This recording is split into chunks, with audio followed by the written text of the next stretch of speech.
được làm thân bé xíu của mẹ. Dịu dàng mẹ cười đón thiên thần đáng yêu, mẹ nhìn con hạnh phúc biết bao.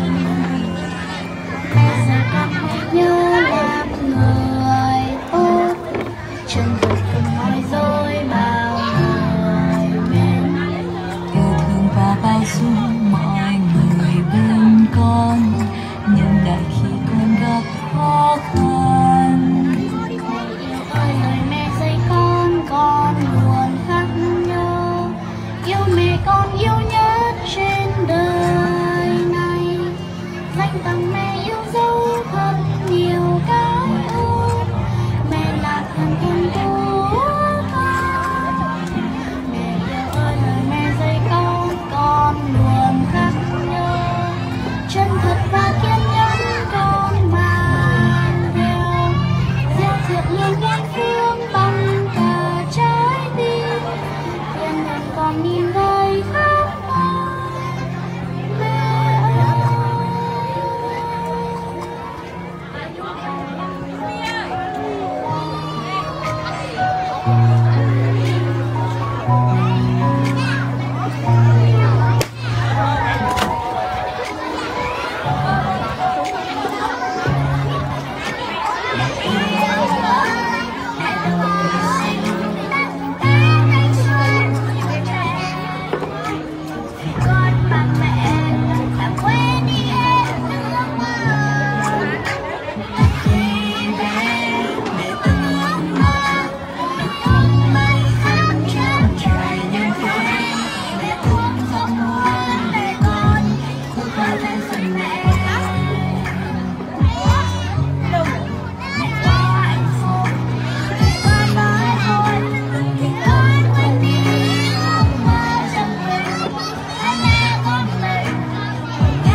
Chờ che dù con sẽ không còn bé, để mãi này ta sẽ nhớ về ước mơ con và mẹ.